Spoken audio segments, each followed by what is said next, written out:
اللهم من على نفوسنا بالسكينة والسلام، وأكرمنا في أخلاقنا بالعطاء والسلام، واملأ أقوالنا بالرقي والسلام. ازيكم عاملين ايه؟ يا رب تكونوا بخير. رجعت لكم بقى النهارده في فيديو جديد، فيديو حلو قوي وان شاء الله هيعجبكم. كمان هشارك معاكم كده افكار جديده كده ومتنوعه. هشارك كمان معاكم كده طريقه بعملها للكوسه، مش عارفه بصراحه انتوا بتجربوها ولا ايه، بس ان شاء الله الطريقه هتعجبكم جدا. خليكم معايا لاخر الفيديو علشان تشوفوها وتجربوها. وكمان هشارك معاكم بقى النهارده جوله كده عند ماما في البيت، وكل الديكورات وكل الحاجات اللي انا عملتها لها بقى انها راجعه من الحج. ان شاء الله الفيديو هيعجبكم قوي، وحقيقي ربنا يكتب لنا جميعا يا رب ونروح كده نزور الكعبة. ماما كده وهي بتحكي عن الرحلة بتاعتها والحاجات اللي هي عملتها هناك، الواحد حقيقي متشوق قوي ان هو يروح. ربنا يكتبها لنا جميعا يا رب ويبارك لنا في اهلنا، لان حقيقي الام والاب دول اهم حاجة بجد والله. يعني الفترة اللي ماما كانت مسافرة فيها الواحد حقيقي كان حاسس ان هو ضايع كده، مش عارف يعمل حاجة. فربنا يا رب يبارك لنا فيهم كده.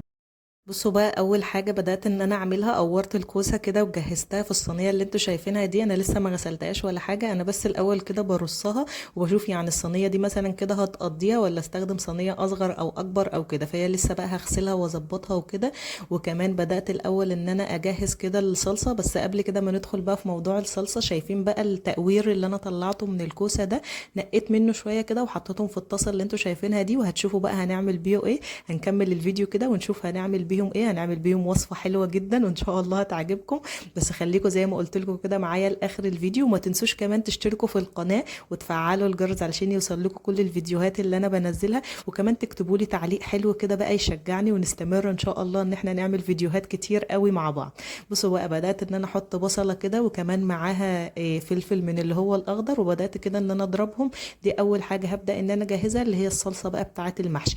كمان بدأت ان انا اطلع الخضرة كده اللي هي بتاعة المحشي، وبدأت ان انا افكها وكمان هنضفها كده، وهشيل اي بقى ايه حاجة مش كويسة فيها، او اي حاجة لونها اسود كده او دبلانة منها. هبدأ ان انا اشيلها كده. والاجزاء برضو الزيادة اللي هي بتبقى تحت، اللي هي العصيان بتاعتها من تحت دي، هبدأ ان انا اقطعها كده واحطها في المصفى اللي هي موجودة معايا دي. بحب اغسلها بصراحة في المصفى ديت، بحس انها برضو المية بتتوزع عليها كلها وبتصفي بقى المية بتاعتها بسرعة. يعني بصراحة بحب اغسلها على طول في المصفى اللي انتوا شايفينها دي، بتكون سهلة معايا جدا وبتنشف كمان بسرعة. يعني ما ببدأش ان انا انشرها ولا كده، هي في المصفى كده بتبقى متوزعة فبتبدأ انها تنشف معايا على طول. فهبدأ كده ان انا اغسلها واسيبها شوية برضو تنزل المية بتاعتها. وعلى ما تنزل المية بتاعتها بقى نبدأ ان احنا نعمل ايه، الصلصه بتاعه المحشي بتاعتنا. حطيت كده شويه من السمنه، وبعدين نزلت عليهم البصل والفلفل اللي انا كنت ضرباهم. وعايزه اقول لكم بصراحه ان الكبه دي كنت قلت لكم قبل كده ما بتضربش البصل كويس. يعني يا اما تنعمه قوي تخليه زي الميه كده، او حتى لو انا عاملاه يعني نص نص كده بيبقى فيه اجزاء بقى كبيره كده. فانا بصراحه عايزه اصلح والله الكبه التانية زي ما قلت لكم، بس مش عارفه، مكسله، بكسل انزل اروح عند الراجل ان هو يصلحها بصراحه. فادعوا لي كده ان شاء الله ان انا انزل اروح اصلح. بس برضو حابه ان انا اعمل لكم كده برضو جولة ان شاء الله في الاجهزة الكهربائية اللي موجودة عندي، وايه احسن الحاجات وايه الحاجات اللي انا استخدمتها وما طلعتش كويسة قوي. لان في بنوتة كده كانت عروسة كتبت لي كومنت وقالت لي اعملي لنا فيديو كده وقولي لنا برضو ايه احسن الحاجات، علشان هي حابة انها تشتري يعني الاجهزة بتاعتها ومحتارة تشتري ايه مثلا او كده. وانتوا كمان برضو اكتبوا تحت في التعليقات لو انتوا جربتوا مثلا اجهزة كهربائية عندكم وطلعت معاكم حلوة. اكتبوا لها برضو تحت في التعليقات. انا قلت لها ان انا هقول برضو في الفيديو المرة دي، علشان برضو البنات اللي حابين ان هم يشاركوا كده معانا ايه الاجهزه بتاعتهم وايه افضل الحاجات اللي استخدموها وكده، يكتبوا زي ما قلت لكم تحت في التعليقات وهي ان شاء الله هتشوف. بصوا بقى، هنا خلاص كانت الخضره بقى يعني الميه اللي فيها خلاص نزلت وما عادش فيها اي ميه. هبدا بقى ان انا اخرطها كده واقطعها صغير عشان نبدا نحطها على الصلصه. انا خلاص كنت جهزت الصلصه وحطيت بقى كيس الصلصه. انا كنت طبعا بفرز كده الصلصه معاكم في الفيديو المشتريات، كنت مفرزه كده شويه صلصه عندي في التلاجة. ساعات بصراحه بفرزها وهي عليها بصل كده عشان تبقى سهله يعني على طول نطلعها ونشتغل فيها على طول. وساعات ببقى مكسله بصراحه فبفرزها صلصه كده بس، وانا بقى ببدا ان انا اجهز البصل بيبقى الموضوع سهل شويه. فبدات ان انا احط كده كيس الصلصه اللي هو موجود معايا على البصل، وهسيبهم بقى يتسبكوا كده على النار شويه. قلت برضو على مبدا ان انا اقطع الخضار وكده هتكون الصلصه بدات انها تجهز معايا. بس لما قطعت الخضار بصراحه حسيت ان هو كتير شويه، لان انا معايا تقريبا كوسه صغيره، يعني حجم قصدي كميه قصدي صغيره، يعني مش معايا كميه كوسه كتير. فبدات ان انا اشيل منه شويه كده، قلت ان انا افرزهم عندي في التلاجة، بحيث برضو لما اجي اعمل محشي تاني يبقى موجود عندي وخلاص. وهستخدم بقى شويه خضره صغيرين كده على الصلصه اللي هي موجوده معايا، لان زي ما بقول لكم الكميه بتاعه الكوسه معايا مش كتير قوي، وانا بصراحه ما بحبش برضو يعني الصلصه بتاعه المحشي يكون عليها خضره كتير. هبدا كده بقى احط الخضره بتاعتي على الصلصه بعد ما خلاص سبتها اتسبكت كده وخدت وقتها والدنيا بقت تمام. وهبدا ان انا اقلبهم برضو كده على بعض، وحطيت بقى عليها الملح والفلفل والبهارات، وحطيت عليها شويه شطه صغيرين كده. ويا سلام بقى لو عندكم برضو قرن فلفل كده حراق شويه تحطوه بقى عليها كده، يديها طعم حلو جدا. وصلتوا بقى معايا في الفيديو للجزء ده ولسه ما عملتوش اللايك، انزلوا بقى بسرعه اعملوا لايك كده واكتبوا تعليق كده حلو يشجعني. وتعالوا بقى نكمل الفيديو كده ونشوف هنعمل ايه. بدات بقى ان انا اغسل الرز كده، وكمان هبدا ان انا احط عليه بقى الصلصه. وعايزه اقول لكم ان انا كنت مزوده الرز شويه، هتشوفوا برضو ليه دلوقتي، مش هقول لكم عشان نعمل بقى الوصفه التانية اللي انا قلت لكم عليها، بس مش هقول لكم دلوقتي هي ايه. خلينا بس كده نكمل الفيديو. حطيت شويه صلصه بقى على الرز اللي هو موجود معايا، وبعدين هبدا ان انا احشي بقى المحشي وارصه بقى في الصينيه. كنت غسلت الكوسه كده وظبطتها. الطبق اللي انا بصراحه بغسل فيه الكوسه ده هو مكسور كده، بس انا مش عايزه افرط فيه بصراحه، بحبه قوي، كان لونه حلو كده كمان، وكنت بصراحه بحبه جدا، فغصب عن الولاد يعني كسروه كده. فقلت خلاص انا اخليه بقى مثلا لما اجي اغسل حاجه شويه صغيرين او كده. كمان بصراحه لما باجي اور مثلا الكوسه او بدنجان او اي حاجه، ببدا ان انا احط فيه كيس كده البسهوله، يعني زي ما يكون الكيس كده داخل في قلب الطبق، عشان برضو ما يوقعش اي تقوير كده يطلع مني. وبعدين ببدا ان انا اور فيه، وبروح شايله الكيس بقى بعد ما اخلص كده وكله يبقى تمام. وبعدين ببدا ان انا ارميه. يعني برضو لو عندكم طبق مكسور كده او مشروخ حته صغيره من الجنب زي اللي عندي ده، اوعوا ترموه برضو واستخدموه زي ما بقول لكم كده، طريقته حقيقي بتبقى حلوه جدا. وبصوا يعني بنستخدمه استخدامات كويسه بدل ما نروح نشتري طبق جديد بقى ونرمي الحاجات وكده. فهو كان موجود عندي بصراحة، فبدأت ان انا احط فيه كيس كده، وابدأ ان انا اور فيه او اغسل فيه مثلا الكوسة. طبعا ما ينفعش نغسل فيه رز علشان الرز طبعا هيقع وكده، لا بغسل فيه الحاجات اللي هي الكبيرة مثلا وكده. ابدأ بقى ان انا احشي المحشي كده، ما برصوش بقى الاول، خلاص انا عرفت ان الصينية ديت على قد الكمية اللي هي معايا. فببدأ بقى ان انا احشي كده واحط كله على بعضه بصراحة. وبعدين في الاخر بقى ببدأ ان انا اظبطه واحط كل واحد في مكان. اكمل انا بقى حشو كده كل الكوسه اللي هي موجوده معايا. وبعدين نبدا بقى ندخل بقى على الطبخه التانية اللي احنا هنعملها بالتقوير زي ما قلت لكم كده، اللي انا طلعته من الكوسه. البصله بقى الكبيره اللي انا كنت شلتها كده، اللي انتوا شفتوها لما الكبه ما كانتش فرماها كلها، فبدات ان انا اقطعها قطع صغيره كده، وبدات ان انا احطها برده مع شويه سمنه، وهنزل بقى عليها التقوير اللي انا عملته من الكوسه. طبعا دي ما بتبقاش حاجه وحشه ولا حاجه، ده هو ده يعني بيبقى بقيه الكوسه. حتى احنا لما بنعمل مثلا كوسه بصلصه كده ونقطعها شرايح صغيره، فهي بتبقى الكوسه كلها، فهي بتبقى برضو يعني من الكوسه ذات نفسها. سبت بقى الكوسه كده تتشوح شويه مع البصله، وهنا خلاص كنت زودت بقى الشوربه كده اللي هو المحشي بتاع الكوسه. بصوا بقى كان في شويه شوربه بصراحه لسه متجمدين كده، ما كانتش لسه فكت معايا قوي، فقلت انا هحطها كده مع الكوسه وهي بتتشوح، وهي كده كده بقى هتبدا تفك من النار وكده. شويه الرز بقى اللي انا كنت زودتهم كده وانا بحشي المحشي، بدات بقى ان انا اضيفهم كده على الكوسه اللي هي موجوده معايا اللي انا كنت بشوحها ببصل. والشوربه كمان دلوقتي خلاص هتبدا انها تسيح معايا يعني وتبقى كويسه. وهزودها برده شويه ميه مثلا، او لو عندكم برده شوربه تبقى جميله جدا، وهنزودها كده ونسيبها تغلي وبعدين نغطي عليه. كمان بقى كنت مقطعه شويه بطاطس كده. بصراحه انا يعني كنت مستعجله بقى عشان اروح عند ماما عشان اجهز لها برده الديكورات وكده، فقلت بقى نمشيها بطاطس كده وبيض وخلاص، ما نقعدش بقى نعمل فراخ ولحمه. بصراحه يعني قلت ما فيش وقت كمان ان انا انزل اشتري بصراحه، فمشيتها بقى في السريع كده. عملت شويه بطاطس بقى، وبعدين كمان شويه بيض كده هسلقهم.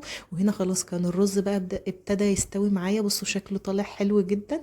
بدات بقى ان انا احطه في صينيه كده. طب هتعملي بقى بيه في الصينيه دي؟ هنحطها بقى في الفرن كده عشان يطلع طعمها حلو جدا. ممكن طبعا تاكلوها كده لو انتوا حابين، بس انا بصراحه بحب احمرها كده في الفرن عشان يبقى طعمها لذيذ كده يعني شويه، وتبقى عامله كانها زي الرز اللي هو اللي بيبقى في الفرن، يعني ياخد ريحه الفرن كده، بيبقى طعمه حلو جدا. بدات بدأت كده اشيل كل الرز اللي موجود معايا وحطيته في قلب الصينية، وبعدين بدأت ان انا اسويه بس كده. ولو لسه واصلين معايا في الفيديو للجزء ده انزلوا اكتبوا لي تحت تعليق كده وقولوا لي انتوا بتجربوا الطريقة ديت في الكوسة ولا لا، ولو عجبتكم كمان اكتبوا لي انها عجبتكم. كمان بقى ايه الابيض اللي انا حطاه ده بقى؟ تفتكروا ايه ده بقى؟ بصوا بحب ازودها قشطة كده، وطبعا الكلام ده ملوش دعوة خالص بالناس اللي بتعمل رجيم، ما تعملش كده طبعا خالص، بس احنا ما بنعملش رجيم ولا حاجة. فانا بحب بصراحة ازود لها قشطة كده من فوق، تديها طعم حقيقي خرافي جدا جدا جدا. كمان بصوا بتديها لون بقى لما تدخل الفرن كده وتطلع، بيبقى طعمها جميل قوي وكمان شكلها حلو جدا. وهنا خلاص بعد ما كل الاكل استوى معايا، اتفضلوا معانا. رب يكون الطريقتين النهارده بتوع الكوسه يكونوا عجبوكم، ولو انتوا برضو بتجربوهم كده اكتبوا لي تحت في التعليقات. ولو انتوا لسه ما عملتوش لايك للفيديو اعملوا لايك للفيديو بقى، وندخل بقى اوريكم الديكورات اللي انا عملتها في البيت عند ماما. حبيت بصراحه ان انا اعمل لها شويه ديكورات بسيطه برضو كده يعني تفرحها. فجبت لها اول حاجه البانر اللي هو مرسوم عليه شكل الكعبه كده ومكتوب عليه حج مبرور، حقيقي شكلها كان حلو جدا. وزودت بقى عليها كمان اللي هي الستاره اللي هي بتاعه الاعياد الميلاد وكده، اخترت اللون الذهبي بقى بتاعها علشان برضو يبقى ماشي كده مع الكلام اللي هو مكتوب على البانر وكده، وعلقته عليها كده من فوق. وبصوا بصراحه بقيت الحاجات اللي هي في الجنب بتاعه الستاره دي بدات ان انا اقصها، لان لقيت لما بشغل المروحه بصراحه بتطير جدا وهتعمل بهدله بقى وكده، والولاد طبعا هيلعبوا فيها. فحبيت ان انا اقصها كده نفس الطول بتاع البانر، بس كان شكلها بصراحه حلو جدا. كمان كنت طبعا اللي هو الورق الصغير اللي مكتوب عليه حج مبرور، وعملت لها بيه برضو ايه زي زينه كده، حطيتها لها كده على شكل الباب من ورا. وكمان كنت طبعا لها بقى في البراويز الصغيره بتاعتها ديت، طبعت لها برضو حج مبرور، وكتبت لها برضو برواز تاني كده، طبعت لها صوره تانية هوريها لكم برضو دلوقتي. وحقيقي بقى التابلوهات اللي انا عملتها البسيطه دي ادت شكل تاني خالص للشقه. بصوا حاجه بسيطه جدا بس حقيقي خلت الشقه شكلها حلو قوي. طبعت لها الصور اللي هي مكتوب عليها سبحان الله والحمد لله والله اكبر ديت، طبعتهم برضو كده. واشتريت اللي هي البراويز اللي هي لونها اسود دي وحطيتهم لها فيها كده جنب بعض، الثلاثه اللي جنب بعض دول حقيقي شكلهم حلو قوي قوي قوي، يعني مهما اقول بصراحه انا عجبني شكلهم جدا. وحطيت لها برضو عليها ايه الفرع الصغير اللي هو مكتوب عليه حج مبارك ده، عملته لها برضو كده. خدت جزء من الزينه بقى اللي انا قصيتها اللي هي الستاره بتاعه العيد ميلاد اللي انا كنت قصاها دي، وعلقتهم عليها كده بمسدس الشمع، ادت شكل برضو حلو قوي. وزي ما انتم شايفين اللون الاسود بصراحه كده مع اللون الذهبي بيدي شكل حلو جدا. ده الطابلو التاني اللي انا قلت لكم عليه اللي انا كنت طابعه فيه صوره تانية، يعني حاجات برضو بسيطه كده بس بتدي شكل حلو قوي. اشتريت كمان الفازات اللي هي الصغيره اللي هي بتاعه الورد الصغيره، الفازه دي والفازه التانية برضو ادت شكل حلو كده. وحطيتها بقى ايه على اللي هو الرفوف اللي هي موجوده عندنا دي. وانا قلت لكم طبعا بابا الله يرحمه هو اللي كان عامل الرفوف دي ليها، فهي على طول يعني محتفظه بيهم وحطاها كده عندها في الصاله. فحبيت بس ان انا احط لها عليها ديكورات كده يكون شكلها حلو وتدي برضو بهجه كده للمكان. كمان بقى الانتريه بتاعها اشتريت لها الكفر اللي انتوا شايفينه ده، الكفر البيج. هي الكنبه دي الوحيده بس اللي هي لونها بني شويه، لكن بقيت الانتريه كله لونه اللي هو النبيتي في اللون اللي هو الورد اللي ايه تحس ان هو بيج كده شويه. فاشتريت بصراحه الكفر ده، حسيت ان شكله حلو. وحطيت كده الترابيزه دي ما بين الكرسيين، وجبت لها بقى الكعبه اللي هي موجوده عندي، حبيت ان انا احطها لها برده كده مع كل الديكورات علشان تديها شكل كويس.